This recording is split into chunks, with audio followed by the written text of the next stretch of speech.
Chainsaw History. Yeah, trees be fucking. Nightly Claritin is not really doing much for me right now. Claritin is fucking not helping. No. So, speaking of strange creatures jumping out and killing weed farmers, we can actually get this How's thing that started. a lead-in? That's like, well, actually, there is a strange creature that jumps out and grabs somebody in this story, so, we'll get there. Okay. That is my way of tying Okay, this so in. monster grabbing. So, welcome to our very Are first... there weed farmers in this episode? Because if there are, I'm going to be actually, super excited. Here's the thing. We don't know what these pioneers were growing. The sources don't really say. So, if we want to just assume there was just a whole shitload of weed, we can't really... Who is to say that that's not true? History is not supporting this, however. I cannot... It's not... Can neither confirm they can neither confirm nor deny that our ancestors were growing shitloads of weed in northern and central Pennsylvania. So this is the bonus episode, our very first one of Chainsaw History, our now named podcast. Hooray! The idea of the bonus episodes are they're going to primarily live on the Patreon account and be like extra stuff for people who actually directly support us with their money, even though I believe this one we will release to the wild for free because you got to give them a taste. Yeah. There's a saying where my wife comes from, and it's the first hit's free, kid. Oh, Akron. Akron, Ohio. Just for anyone listening for the first time, be aware this is not safe for work for language, and we are going to be discussing abduction, violence, torture, including against women, children. This is a brutal story about brutal times, so, if you're sensitive to any of that stuff, understand that that's what we're going to be talking about and probably making really inappropriate jokes.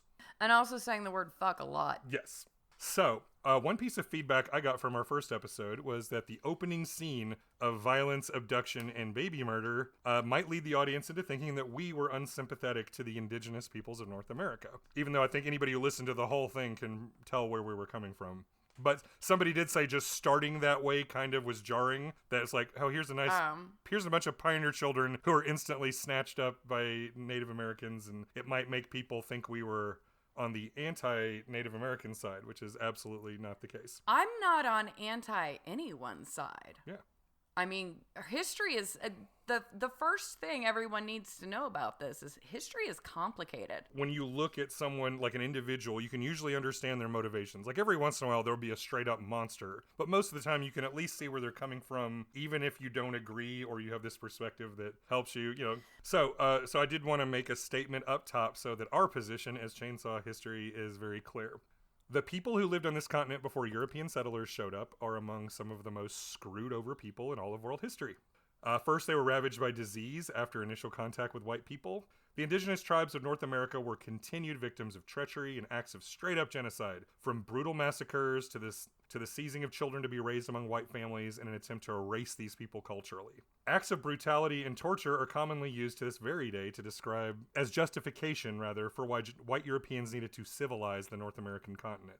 But one visit to your local torture museum at a Renaissance fair will remind you that white people were horrifically torturing each other to death in the name of king, country, and their Lord and Savior, Jesus Christ. Everyone is terrible. Pretty much everyone's terrible. Brutality... That's fucking terrible. Brutality is sadly a failing of human beings, and there isn't a specific racial component. Studying history shows you just what people are capable of in both the best and worst ways you can imagine. So, there we go. Our disclaimer. Yeah, I mean, that's the thing. If anyone who's paying attention to right now can really say, hey, look around you. People are fucking terrible. And it's not just now. People have always been terrible. And then you can always find we're doing better as a people. Isn't that tragically sad? Maybe we're slowly stumbling our way to having a society that has some form of justice. So, let's open up with a question on the actual full topic. Do you remember much about the movie Dances with Wolves? A bit. I'm a Kevin Costner fan. Yeah, and that was that was his kicking the and that doors was Kevin, down. That was Kevin's heyday. Yeah, that's when he literally was like, "Oh yeah, I'm going to direct and star in this epic, movie." So, for those who don't know, the film is about a Union soldier from the Civil War who takes a post out on the western frontier and befriends members of a local indigenous tribe. And a wolf. Yes, and in fact, yeah, the main character eventually sheds his white identity to become a proud Sioux warrior named Dances with Wolves. And as Bambi just said, he gets his name from his new people because he had at first had tamed a couple of local wolves. He was feeding them and eventually was playing with them almost like dogs, and they were watching him from a distance. And so when he eventually joined up with them, he got the name Dances with Wolves, which is, a badass name for sure and a cool name for a movie. I still liked the girl's name in that movie. Her Indian name was Stands with a Fist. Yep, I was just about to get to her. So, yeah. I was 15 years old. She punched a motherfucker in the face. I love it. Yeah, no, she was trying. Great movie. Speaking of her, Dances with Wolves was the first time I'd heard about a white person going native. Now, in the movie, you were just talking about her, Mary McDonnell plays the woman named Stands with a Fist. In the story, she was a white woman who was raised among the Sioux after her family had been massacred when she was a small child. At first, she acts as an interpreter for Kevin Costner's character because she knows a little bit of English from her childhood. And then eventually she becomes Kevin Costner's love interest because, of course, the white people have to get together. The white people are the ones who they truly belong. You can't actually integrate to that society. And for 1990... Dances with Wolves was very progressive, but we're not going to have an interracial couple. Come on. No. Mary McDonnell personally has made my life more difficult, but that's a whole nother story. I said that the movie was good, not that it was perfect. Now, back in 1990, I thought it was just a cool story. What I didn't realize was that the movie describes a historical phenomenon so common that it was considered a legitimate problem in North America for a couple hundred years. White people going native. White people were like, fuck these cities. In 1753, a guy you might have heard of named Ben Franklin wrote a letter to a friend to discuss this very issue. He said, quote, "When an Indian child has been brought up among us, taught our language and habituated to our customs, yet if he goes to see his relations and makes one Indian ramble with them, there is no persuading him ever to return, and that it is not natural to them, merely as Indians, but as men, plain from this, that when white persons of either sex have been taken prisoner by these Indians and lived a while among them, though ransomed by friends and treated with all imaginable tenderness to prevail with them, to stay among the English, yet in a short time they become disgusted with our manner of life and take the first good opportunity to escape again into the woods, from whence there is no reclaiming them." Unquote. Well, yeah. So Ben Franklin was like, not only if you raise a little Indian kid and dress him up in all the right clothes, teach him, get to send him to school, doesn't matter. No matter how long, if he gets a taste of his old life back, he will go back to them. But the same thing is true for white people, men and women. If they get, especially if they're captured young, they would they get just a hint of freedom, then those bitches be gone. If you take the example from Pain in the Ass Mary McDonnell's case in Dances with Wolves, it's easy enough to understand. Children quickly adapt to the family that they live with and adopt the culture and customs as their own. But the truth is, the issue kept happening regardless of age or gender, or the circumstances under which the white person ended up living among tribal people. In his book Tribe, which I cannot recommend highly enough, journalist and author Sebastian Junger describes what happened when some 200 white prisoners taken during Pontiac's rebellion were to be returned home to their original homes and families. The colonel in charge was named Henri Bouquet, and he was shocked both at the dedication the tribal people had to their adopted white family members and to the number of prisoners who had no interest in going back to their old lives among the white people. So one example was this Mingo warrior. This imprisoned woman who was taken during Pontiac's rebellion was married to him. And even though she was taken, as a prisoner, some people consider that this forceful situation. We don't know. However, we do know that both the woman tried to run back to her new husband, and he followed the train of prisoners for hundreds of miles, or at least 100 miles. I don't know exactly how the distance, but he followed them on foot, like snaring animals and giving her food and just staying nearby, leaving little gifts for his wife. And ever though they were warning him, was like, if you keep coming, we get back to town, we're going to shoot you. And yet he showed incredible dedication to his wife, and she tried desperately to get back to him. And that was just one of thousands of stories like that. Well, and you have to understand too, especially at the time period and for being a woman where you actually had a little bit more sexual freedom or just freedom in general. Yeah, she probably had way more choice in marrying that Mingo brave than she did to whatever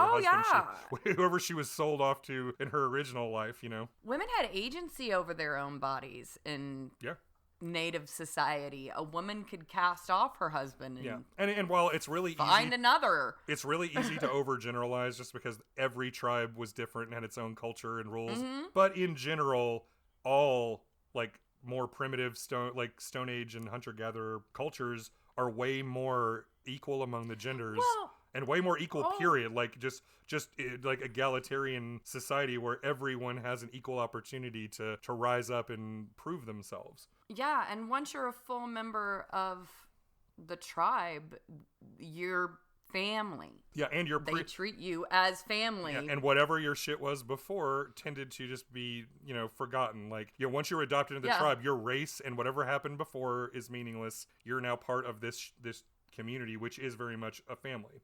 So, a guy named William Smith wrote around the same time, quote, "The Shawnees were obliged to bind several of the prisoners, and some women who had been delivered up, afterward found means to escape and run back to Indian towns," unquote. Interestingly enough, at least one of the prisoners freed by Bouquet was a young woman named Rhoda Boyd, our fifth great-grandaunt, who ran away from her rescuers in an attempt to rejoin a Native American tribe. Yes. So this was a widely discussed problem for the colonists, and there isn't universal agreement to this day as to why so many white people chose to abandon civilization and adopt a Stone Age way of life. But what was obvious to everyone was that it was a one-way issue. Europeans would often go native, but it never seemed to happen the other way around. No, who the fuck would want to be a horrible European? I mean, there are arguments. and again, this is, how far, what exact year was this? Well, in this case, we're talking, that was year 1782. So this is like, when America was a brand new thing. Yeah, it's like America in general didn't want to be European anymore. So, in Letters to an American Farmer, French immigrant and writer Hector de Crevoque wrote in 1782, "Thousands of Europeans are Indians, and we have no examples of even one of those aborigines having from choice become European." So, in other words, it's the same thing. No, for decades, and even going into the 1800s, this is just a thing, and none of the white people can get it. Like, why wouldn't you want to live in our great culture? So, we'll talk more about the call of tribal life to white European settlers, but now let's see how this directly affected our family. Let's meet the Boyds, the quintessential colonial pioneers of the 18th century. I'm talking tough, independent folk who didn't even want to be able to see their closest neighbor's house unless they went walking in that direction. They wanted their land, they wanted their space, they wanted their privacy. Yeah, well, a lot of our family would still want that. Exactly. In fact, and there is a chunk of my soul that loves that too. Like every time we go up in the mountain, I'm like, yeah, I could totally see myself like retiring to get the hell away from everybody one day. I'm a convenience person though. It's like, yes, I would love to be away from everyone as long as the grocery store isn't too far. I can't imagine my wife wanting to live on top of a mountain away from everybody, but we'll see. So yeah, these were immigrants used to scratching at a hard living. They were working 16-hour days, 6 days a week, just taking Sunday off to chill and pray. Yeah, I wonder why anyone would not want to do that. Yeah, why would you want to trade that for just hunting and fishing and gathering stuff and then spending the rest of the time possibly enjoying life occasionally? Exactly. So the Boyd patriarch was John, who sailed over from Ireland at the age of 18 before marrying a young woman named Nancy Urey, the daughter of an established Pennsylvania pioneer family. Oh, Nancy. Yeah, we heard. Yeah, you already have a little spoiler alert from last time what happened to Nancy. We don't really know much about John Boyd other than his family was Scotch-Irish, a group of people who settled Appalachia and became the famously independent, tough, and private hill folk that are well represented in the area to this day. Now, while there's a lot to say about them, here's the quick overview. The Scottish lowlands were a source of violent trouble for England going all the way back to the 2nd century. That's when the Roman Emperor Hadrian was so freaked out by barbarians, he built a coast-to-coast wall to block them off, and that's what separated northern England. He was the original builder of the wall? Yes, he was like, build the wall, because holy shit, there are barbarians who paint themselves in crazy colors and run down here and kill us all. The Picts, specifically. I can see how that would be a problem. Even then, all these, going centuries later, the lowland Scots were constantly causing trouble for England. So, like, over 1,500 years after Hadrian, Elizabeth I, the one played twice by Cate Blanchett, she died without leaving a successor because she was famously the Virgin Queen. Virgin Maya. Yeah, not actually, but what she didn't have were kids. Yeah, well, And that's the problem. She wanted her dude or no dude, okay? Yep. And so because of that, she didn't have any children to directly leave the throne to, and ended her line. And that's how we ended up with that motherfucker King James. Yes, and that's who we're about to talk about. James VI, he suddenly found himself ruler of Scotland, Ireland, and England, and had to juggle the problems of all three countries. And that is... And he sucked dick at it. Yeah. So what was his genius idea for all these troublesome lowland Scots? He's like, well, I've got lowland Scots who are constantly rebelling. I've got these northern Irish who are constantly rebelling against England. Why don't we punish the Irish by seizing their territory, giving it to English lords, and then telling these lowland Scots that they can have free land in Northern Ireland? That's not going to be a problem at all. No, that doesn't cause any problems, and everyone lived happily ever after, and there was never any violence or problems ever again. No, that's not how that went. Without getting too much into the weeds, there were uprisings from the displacement of the Irish. There were conflicts between Protestant sects and a bunch of other bullshit we're not going to get into now. But what it ultimately meant was that the constantly fucked over people from southern Scotland had gotten tricked into resettling under bad circumstances. And so when the call came out that there was, land for real up for grabs in North America, a lot of people decided to go for it. The situation in Northern Ireland was not great for the Scotch-Irish. Yeah, no. And from somewhere that constantly kept having, plague and famine as well. Oh, yeah. In fact, Get the fuck out of there. There were waves of Scotch-Irish colonization. So over the course of the 1700s, more than 200,000 of them made their way over to North America. Now, I was about to say, isn't our family Scotch-Irish twice? Probably more than that. We are heavily... I mean, because I know directly, I'm just talking about, mom and dad. Yes, I mean, that's... But, because, mom's family is Scotch-Irish, but dad's family is Scotch-Irish as well. Now, the Chambers themselves, we are directly Scottish. There was no trip to Ireland in the middle, as far as I can tell. If you directly go from our father's father's father, going back to the Chambers. However, a bunch of the other parts of the family are 100% Scotch-Irish. So, because they were too poor to live in the coastal cities, most of them pushed westward into the hills and mountains of Appalachia, and that's where we get a lot of our relatives, the, illiterate, violent, drunk, backwood redneck types. But these were people who they'd already were used to difficult times and fighting for what was theirs. So after they'd already been displaced more than once, they already knew they were living in a rough place with tribal people around, but they were you can sort of understand why. Well, yeah, but they could grow crops. Yeah, they could do their own shit. Utopia. You can fucking eat. Yeah, and so you can understand why they were willing to stake their claim and fight for their land, even though it technically wasn't theirs. But you get it, you get where they're coming from. They got fucked over. Yeah, I mean... And of course they're being taught that these quote unquote savages aren't real people, and certainly aren't being told you're stealing someone else's land. They're just told, come on over and settle. We'll give you... Yeah, it's America's land, motherfuckers. Yeah, exactly. So sick of foreign governments and knowing that native tribes could try to attack them, they just, grabbed their guns and they just settled, and built their farms and did their best. They were willing to fight their asses off just to scratch at a rough living in the middle of nowhere. Yeah. And that rough living in the middle of nowhere was still 150 times better than where they came from. I mean, because at least for the most part, the government sort of left you the fuck alone. Oh, no. They became addicted to being And that's another thing. It's come find me, assholes. And this group of poor, independent people who want the government to leave them alone, you can sort of draw a direct thread from there to today. And honestly, the government leaving most people alone is something I'm kind of for. Yeah. Let's jump ahead to the year 1880 and check out a Pennsylvania newspaper called the Washington Reporter for Washington County, Pennsylvania. They printed an obituary of James Boyd, a respected local citizen who was our fourth great uncle.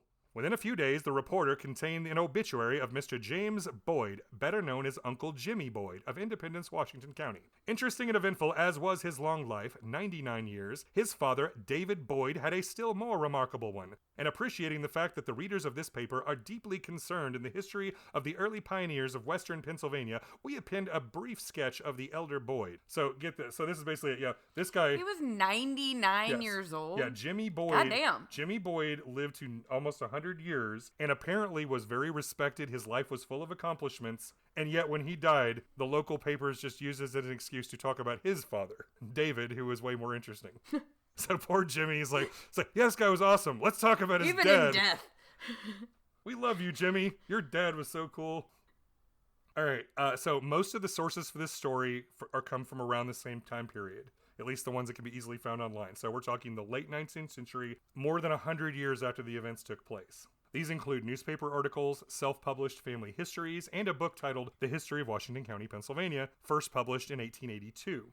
But lots of the little details go back to primary sources, things like military service records and notes about prisoners exchanged and census forms and shit like that. All of that indicates that the main details of what I'm about to tell you are correct, even if some of the sources disagree on little details. But the main broad strokes definitely happened. So, the following is the most likely version of this story I've pieced together from reading a bunch of shit. Okay. We'll see. Hopefully, I'm close. So, we'll talk about the day the Boyds went from being an unremarkable pioneer family to one that people talk about to this day. Because I literally found a YouTube video that mentioned them just last week. So, that's how... Really? Yeah, I'll show that to you later. It's a short... Like, it's... And I wasn't looking for it either. That's the craziest part. It was related to research for this episode, but I was just Googling, like white children abducted by Native Americans who didn't want to go back home. I was trying to find stories like that, and literally the middle one says the Boyd children and tells a very abbreviated and inaccurate version of this story. So it's cool. It's like the people literally are. Well, there was a bunch of them. So this story is like a big deal. So the Boyds were hardworking Presbyterian pioneers who strictly observed the Sabbath, their only day off from backbreaking farm work. But that means they also loaded up extra shit on Saturday so they could afford to take the day off. So the mother, Nancy, was still recovering from childbirth and very much relied on... As one does. Yes. So she needed her pack of kids to get everything done on the farm. It was on a Saturday in February 1756 when everything went sideways. John Boyd left his wife and children behind to visit their nearest neighbors. They were weavers, a childless couple named the Stewarts. They lived over a mile away to grab some cloth. Nancy gave her children the marching orders, so there were like pairs of kids running around all over the property doing their chores. David was the oldest boy. He had two older sisters, and he was 12. And his little brother, John Jr., was only 6. And they were told to go collect wood for use in the town oven. So this is back in the days when like a bread baking kind of oven was not something you'd have in a home. You'd have a community oven that you had to share. A community oven. So if you wanted to bake your bread, you would need to go timeshare the oven in town because they only had just a simple, wood burning stove at home. So they could make cornbread or cast iron flatbreads and stuff like that. But you wanted to bake a real loaf of bread, you had to go to the town store or stove rather. And sometimes you just really want a good, fluffy, soft loaf of bread. Exactly, and you could bake a couple loaves of bread, and that'll last you a couple days. Huge fan of carbs.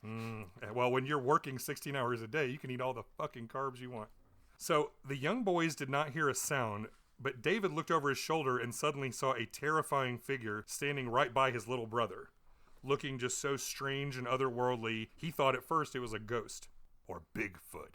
But of course, it was a member of one of several members of a raiding party from the Delaware, who were... I was about to say, don't be stupid. They are way too dark to be ghosts. Well, that's what it said in the family history, was that he thought it was a ghost. Besides, ghost doesn't mean pale. It could mean anything spooky. Let's see. So the Delawares, this was a raiding party. It wasn't just the Delawares. It was actually a coalition of these tribes who decided to send these raiding parties out. And it wasn't just against the Boyds. It was about all the families in this area, because this was in the middle of the French and Indian War, which we talk more about in other episodes. So Nancy, the mom, and all the kids are quickly snatched up and brought back to a rendezvous point. John was in the middle of walking back with his cloth from the Stewart's cabin and was missed, a stroke of luck that is the only reason he lived through this story. Making their way back to the Boyd home, the Delawares quickly determined that Nancy couldn't keep up with them and that carrying her baby, little James Thomas, was only slowing the group down. So they sat Nancy down on a fallen tree and allowed her to say one final farewell to each of her children except the youngest. That's a bummer. Yeah, I've already heard this, so bye. R.I.P. Nancy. Yeah. It doesn't get easier. I mean, and again, baby murder should never be easy. No. I'm going to go ahead and say that despite all my sympathies for Native people, this part is not cool. Well, no, a lot of shit they did wasn't cool. No, it was bad. It was bad stuff being done.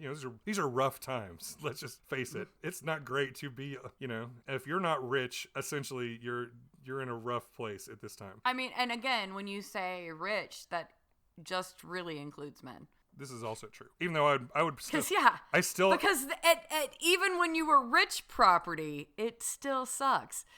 No argument there. I don't know. I honestly would have to think about it hard to make the choice. If I could go back, would I want to be a rich woman or a poor man in those times? And neither are great, but... As David was being led away, he looked back over his shoulder to see his mother alive for the very last time. And even as an old man telling this story later, he couldn't do it without wiping tears out of his eyes. They said he cried every single time he talked about the last time he saw his mother, as she raised her hands heavenward and cried out, "Oh God, be merciful to my children going among savages." And he said he remembered that prayer for the rest of his life. 2 warriors were left behind to dispatch Nancy and little baby James. Bye, Nancy. Yeah, so long, Nancy. They returned and handed the scalps to David and his older sister Sally to carry for the rest of the day. Holding onto his mother's hair, David watched as the raiding party looted his family home and set fire to it. Others were doing the same all up and down the area, including the Stewarts, who were killed. A childless couple, they were gone, along with other families. Their homes were burned and robbed. And so they gathered... so this entire community was basically just wiped out. Well, not everybody, but a bunch of homes in this area, because these were like the ones right on the edge, the ones who had dared to push further west. And so technically, this was done according to the treaty these guys had with the French.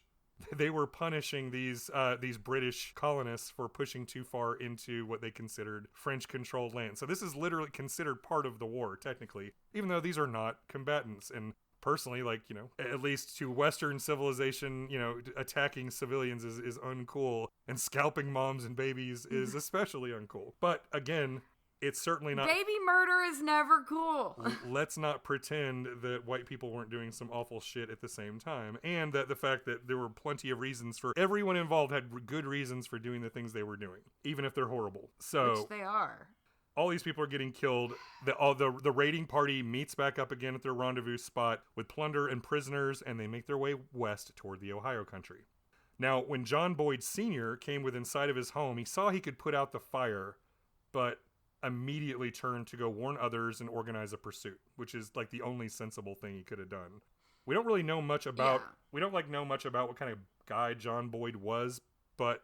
I have 2 pieces of information that make me have a mixed opinion about him, but this part, he absolutely devoted himself immediately and down the road toward recovering his wife and children.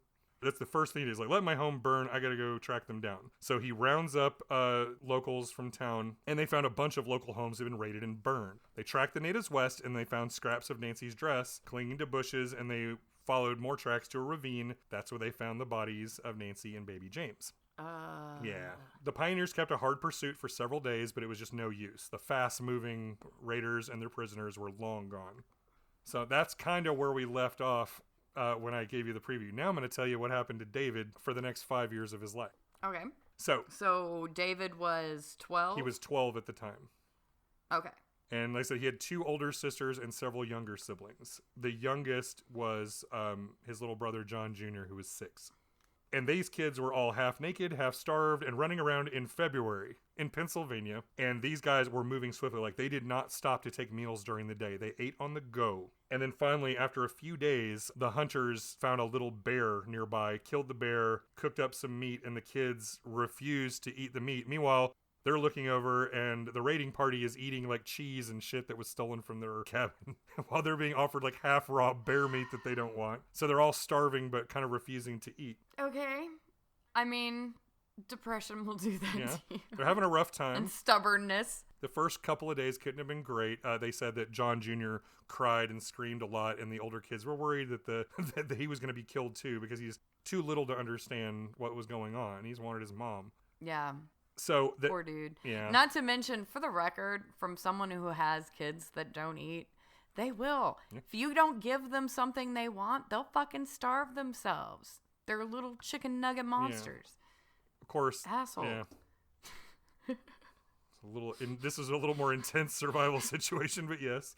The next morning, they're like, "Fuck you! I don't want your bear meat. It's not a chicken nugget." David comes around on bear meat. The next morning, an older man among the Delaware made a shish kebab of bear meat, and he cooked it on the fire and gave it to David as they were setting out. to give him a snack he could kind of eat on the go. So David realized he had actual hunger pangs and he needed to keep up his strength because he realized, it's like, if I fall behind, I see what happens. Because the other day I was holding my mother's scalp by the hair, which he also got to watch them like cure the scalp and dry it out over, next to the fire. That was great. So he developed a taste for bear meat and made it all the way back. So all the kids make it back to the village in Ohio country. The loot stolen from the homesteads was divided up between the tribes and the warriors who participated in the raids. And then when David saw some silver dollars that were both whole and cut. So like in the old days, you didn't have like different denominations. You have a silver dollar and they would literally cut it in half to make a $50 and cut those in half to make quarters. So David recognized because it was by weight. Yeah. And the coins were scored to make it easy to cut them. Because they were made out of silver, easy to do. So that's literally, if you wanted a quarter, obviously worth a lot more back then. So David recognized the amount of cash his dad had taken to the Stewarts and saw that it had been taken. So he realized, he assumed that his dad was dead too, because the money his dad had on him was divided up as spoils of war. He had no idea his father was still alive. He knew his mom was dead. The children were also considered spoils of war and divided up between the different tribes. David would not see several of his siblings again for years, and we, to this day, have no idea what happened to John Jr. He might have either died or, because he was so young, he might have just kind of vanished among the native people and was never seen again. We just don't know. So let's just think happy thoughts and assume he just grew up to be a badass warrior. Happy thoughts. He was adopted by a nice family. But the fact that we know David's story and not John Jr.'s is probably not a good sign. Because we know what happened to every single one of the other kids. They're like all on the record. They're all accounted for. All accounted for. Kind of amazing. No, out of this story. Except for this one. Yeah, out of all those kids, we have a baby who was murdered and John Jr. just kind of vanishes. So he might have just gotten sick. It may be a boring but sad story. But like I said, there is a chance he just got so lost. He might have just... He was so native that they never discovered who he actually was. Could be. I like that version better. So we'll go with that. So the next year was pure hell for David, as you can imagine. He saw his sister Sally again once, but was not allowed to speak to her because she belonged to another group. As a prisoner, he was all but a slave. He was forced to obey orders from literally everyone in the tribe. They could just go up and say, go get me this, go do that. Give him some menial, drop and give me 20, whatever it is. He was just a second-class citizen forced to obey any actual member of the Delaware tribe. And he was also subject to ritualized abuse. Sounds about right. Yeah. He was David. routinely ordered to run the gauntlet, where 2 rows of women and children would taunt him and throw sticks and stones as he ran between them. So he was like constantly just covered in bruises and scrapes and scratches, constantly just called names and just treated like shit. That's horrific. Yeah, it's awful. This was a year of his life. He went from 12 to 13 at this point, and he was convinced every day he was going to be just woken up and killed. So he kind of reached a breaking point where being killed didn't scare him that much anymore. He was like, Good night, David. He's just getting the shit beat out of him. Well, I hope you don't die. I might kill you in the morning. Yes, exactly. Every day for a year, this is what he's going through. Every once in a while, he's just forced to be humiliated and beaten with all. So he just reached a breaking point where all he wanted was a little bit of payback before he died. That was all he was asking at this point. But in the middle of this, that old man, which they describe as an old chief, and that's the way all the sources called him an old chief. I don't know if he was technically a chief as in a leader of the tribe, but he was clearly like a respected elder. He might have been like a medicine man. Maybe he was just super high. Yeah, just we don't know. It's called him chief. He was chief. So they called him the old chief. He was the guy who gave him the bear meat on the road.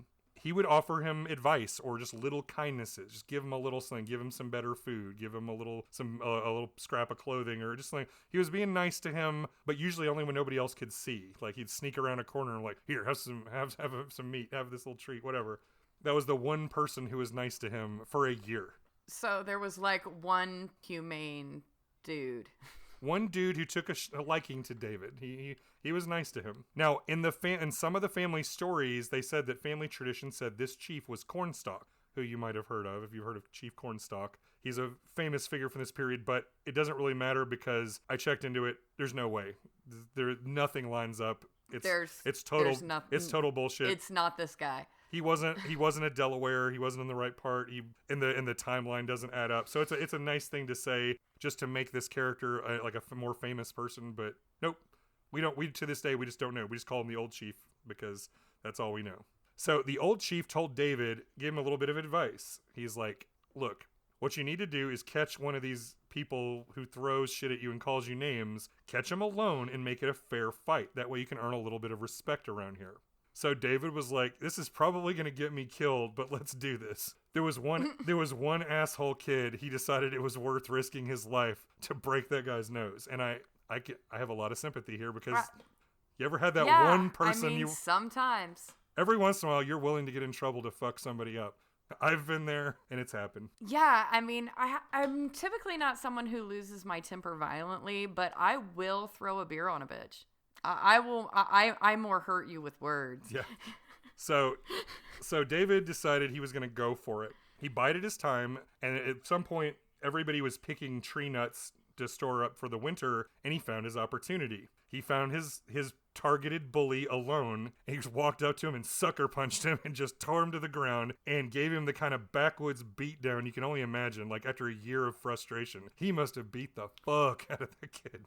Fuck that kid. He probably deserved it. Oh, no, it sounds like he did. So, as written in the family history titled History and Capture and Captivity of David Boyd from Cumberland County, Pennsylvania, 1756, quote, he sprang upon his tormentor, and they had a rough and tumble wrestle. But at last the pale-face found himself on top, and he redressed his wrongs as only an infuriated boy could. Finally, a noise attracted his attention, and looking up, he saw squaws and braves running toward him, tomahawks uplifted. It was sure death now. As it was his last chance, he redoubled his licks. Coming nearer and seeing his determination, they dropped their weapons and patted him on the back, saying, "Make fine Indian, make fine Indian," unquote. So he beats a kid. It worked. They actually like, okay, this kid's got some backbone. Maybe he's not just a worthless little white guy after all. That was a turning point where at least he got a little bit of respect, and they stopped running him through the gauntlet, because that's basically for only the people who are completely unworthy of respect. If you're not willing to fight up and stand up for yourself, then we're just going to fucking torment you. So his life got a tiny bit better after he beat the shit out of this kid. So there's a lesson. Sometimes that's the way it happens. There's your lesson, boys and girls. If somebody pisses you off, beat the shit out of them, and everything will get better. This is another reason why children should not listen to this fucking podcast. All right, so the chief would go out on important business for the tribe, and David was always anxious when he was gone, because once again, this is the only guy who's nice to him ever. But then one day, the old chief had been gone for weeks.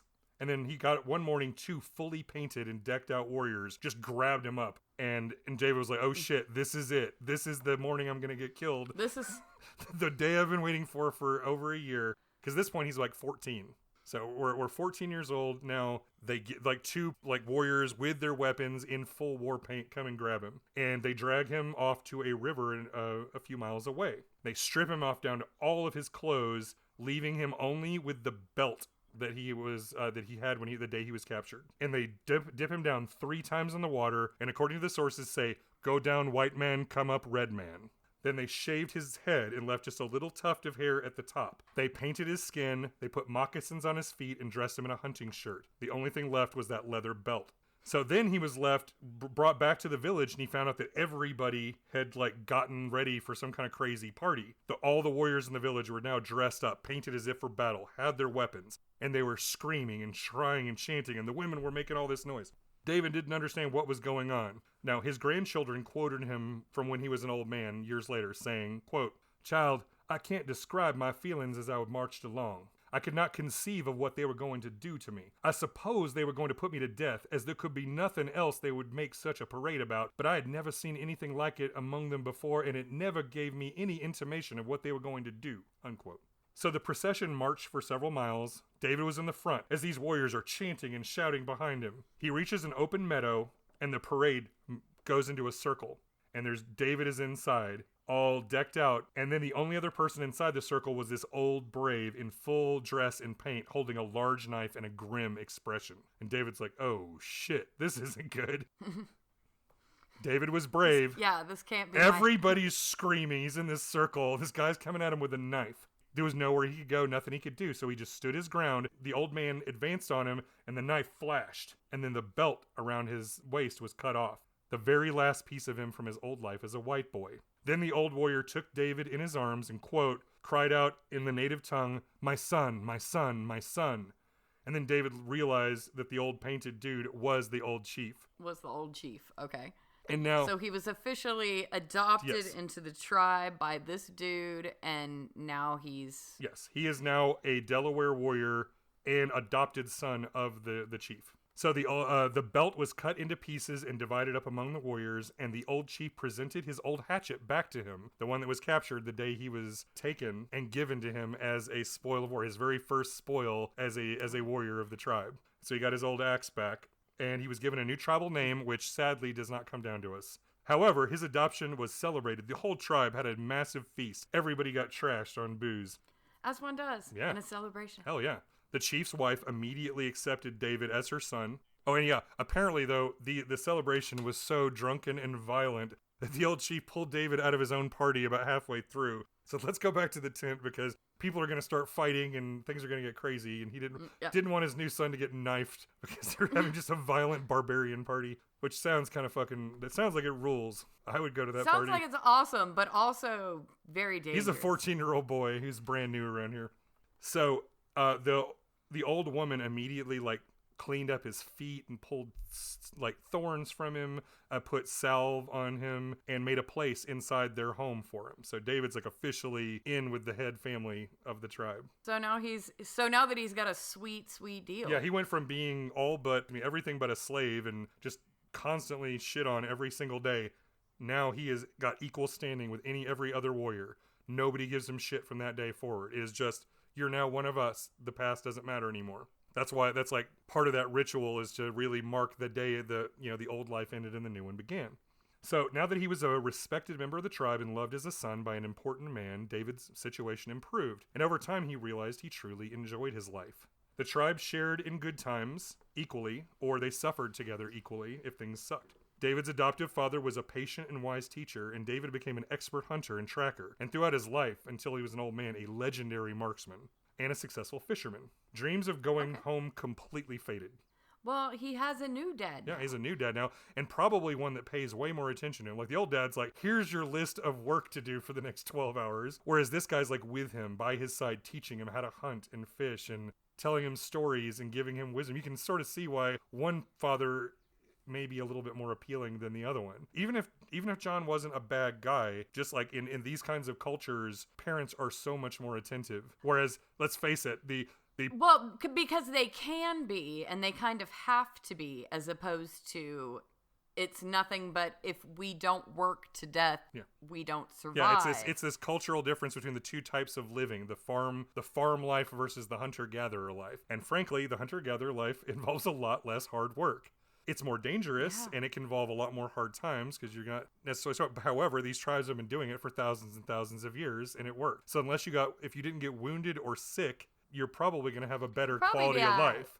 So there's a lot to be said. So David, he fully embraces his life as a Delaware warrior. Now, one funny little side note about the old chief is that I just found hilarious was apparently he had a habit that every time he ate a meal, he would thank the Great Spirit, and he would raise his arms in the air and go, ho, ho, ho, like Santa Claus or the Jolly Green Giant. Santa Claus. So that totally changed the picture of this guy in my head when I heard that part. So imagine David and his new dad just getting down for a meal and be ho, ho, ho. Well, and see, from the moment you started calling him Old Chief, he's just like the Native American version of Snoop Dogg. There you go. So now he's just like, ho, ho, ho. Well, let's face it, these people were probably smoking up on the regular. That's why they called him Old Chief.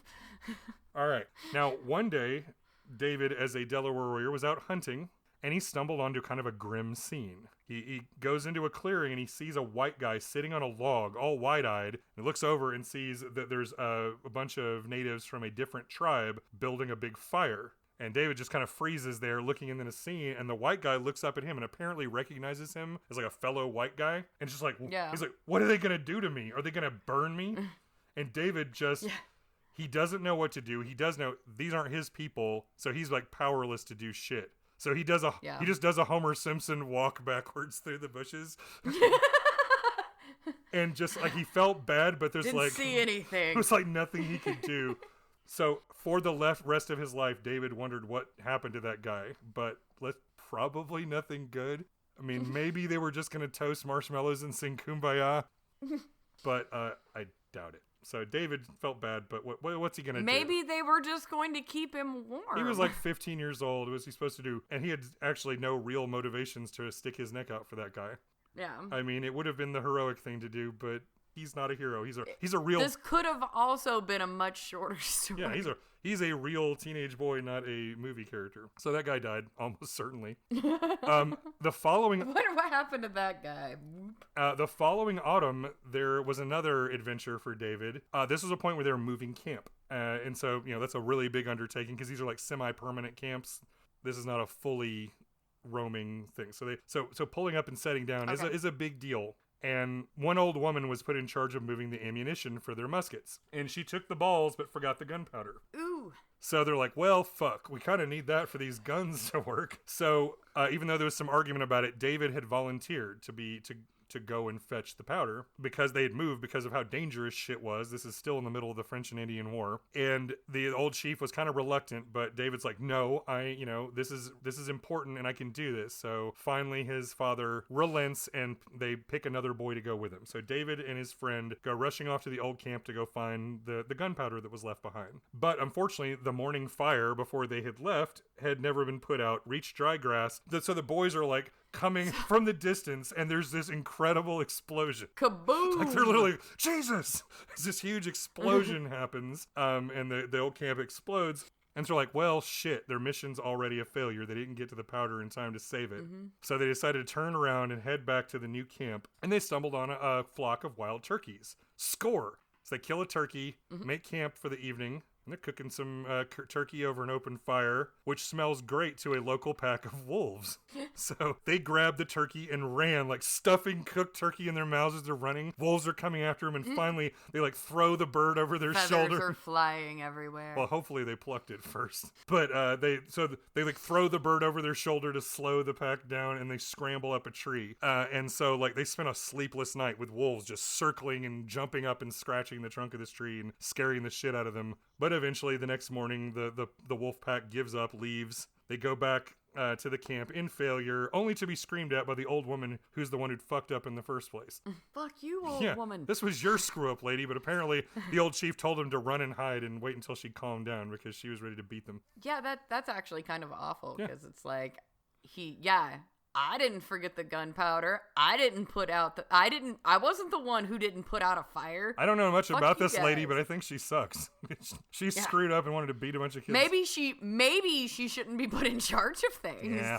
So time went on and fortunes changed in the French and Indian War in ways we'll talk about in an upcoming episode. But it ended with David's tribe making peace at a British fort.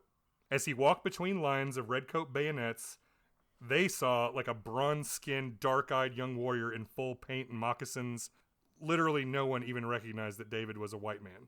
And he was, I'm sure after being in the sun, he was more of a bronze man at that point. Oh, for sure.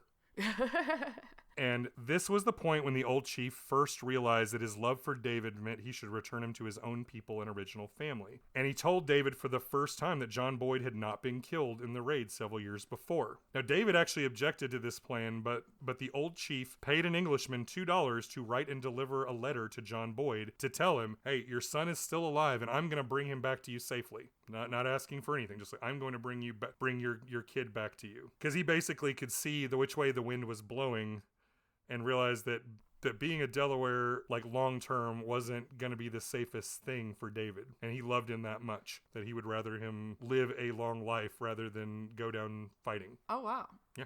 That's his genuine love. His adopted dad was like, get out, yo. No. Get out while you still can. Now, this part is weirdly heartbreaking to me because even though it's like, yeah, this old guy, he was there with them. Like, he was part of the raiding party that killed David's mom and captured him, yet you can also not deny from the story that he genuinely seemed to love him and was willing to make personal sacrifices for him. So it's weird to know how to feel, you know? So he's losing his family again. Yeah.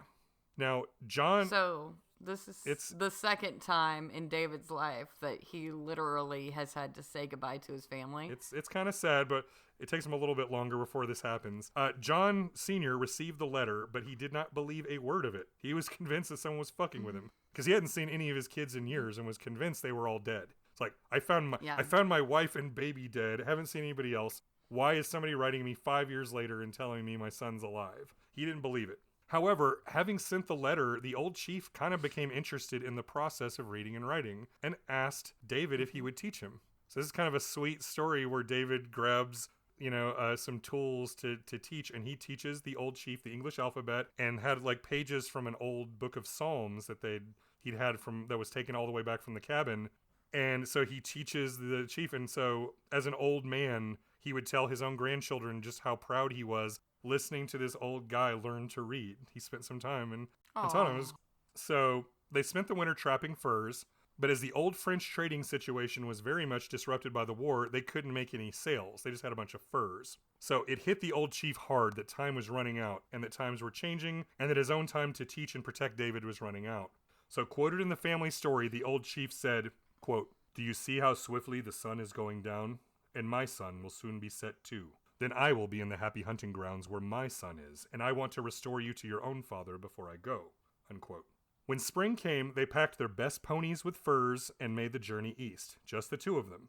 The old chief provided all the protection they needed while still in native land, but when they crossed over into British-controlled territory, they tied a white cloth to a stick and literally walked under a flag of truce. When they reached the town of Carlisle, the white teenager and old Delaware chief caused quite a commotion, and a guy named Thomas Urey was summoned to see if David was truly his long-lost nephew. So the stories say that Thomas Urey immediately wanted to pull his gun and kill the old chief the moment he saw him, because that's the guy who helped kill his sister. Oh, wow. Yeah. Okay. So he had to be talked. He It's had to be so talked down. complicated. But all the people in town were like, "You can't attack this guy. He came in under a flag of truce. He's returning this kid. You can't murder him. Yeah, you can't just murder him. That's not okay." So David really wanted to bring his adoptive father to meet his biological one, but his uncle said, "Oh, hell no." Oh, fuck And that. probably... Yeah, I could see how that would be a conflict of interest. I can imagine that John Sr. probably would want to shoot the chief in the face if he'd actually showed up on his doorstep. Be like, yeah, sorry about you ruining your life. Here's one of your kids back. Oh, and he's very different. He's pretty great. He's awesome now. I fixed him. That did not work out that way. So they had to say their goodbyes earlier than planned. And the chief did not want to push his luck because he knew that these guys could just shoot him and nobody would care. Yeah, except for poor David, who would probably... Yeah. Who's, at this point, I feel has been through enough. And I'm guessing that David was probably the reason why this old guy didn't get murdered. Because he's like, no, he's really... Yep. He's good. He's bringing me back. He's aight. So... instead, the old man sold the furs and the ponies. He bought a brand new outfit, like nice clothes for David to wear when he went to meet up his father again, and then gave him all the money and everything except for what he needed, just one pony and enough to take him back into the Ohio country. He gave everything else to David. So he really did love this kid. I mean, it's very clear all the way through. And the fact that David had way more to say about this old guy than his own father. Okay, so again, we're at the tragic heartbreak Another goodbye. of this kid having to say goodbye to yet another parent. Mm-hmm. This time... that's only extra shitty. Yeah, this time by love and adoption, but he had to say that second goodbye. And he never saw the old chief again or found out what happened to him. It was another 20-mile trip from Carlisle to the small farm where John Boyd still lived. Rebuilt farmhouse, now had a new wife, new kids... and we don't know much about their reunion except that farm life was intensely unsatisfying for David. And in fact, he attempted to run away and announced very loudly that he had no intentions of sticking around. So the family literally guarded him and tried to make sure he didn't run off for a while. Because he was like, "Fuck this, I'm not going to stick around here. You guys suck." Yeah, you people suck. I could imagine how that wouldn't be an ideal situation. Yeah. And again, he probably didn't walk into the loving situation that he just left either. No, this is going back to a strict Presbyterian family. It's all about discipline and hard work. Yeah, I would fucking want to go back to old Chief too. Old Chief, fuck this motherfucker. Who loves you and teaches you and gave you everything, practically gave the shirt off his back. So it's complicated to know how to feel about it. Now, David did settle down. He did not go back to the Ohio country, but he stayed restless and unimpressed with life among white people for his entire life and had plenty to say about it, even until he was an old man. Now, there are many theories as to why so many white people went native, and there are no real examples of tribal people eagerly adopting a civilized life. But hearing this, you can kind of understand now why David liked the life among the Delawares. And in fact, not only that, but except for Little John Jr., every single one of his siblings at different points had a chance to go back home. Every single one of them at least attempted to run away. So that's literally it was like 5 for 5. So I kind of have this impression that maybe John, he may have like been devoted to his family, but he probably wasn't a nice father. Like nobody wanted to go back and live with him. Well, I mean, have you met Presbyterians? Ouch. That was And by the way, probably colder than it. all of our ancestors on both sides are Presbyterian. It's where most of us came from, at least on the Chambers side and the Boyd. I said what I said, and I stand by it. Got it.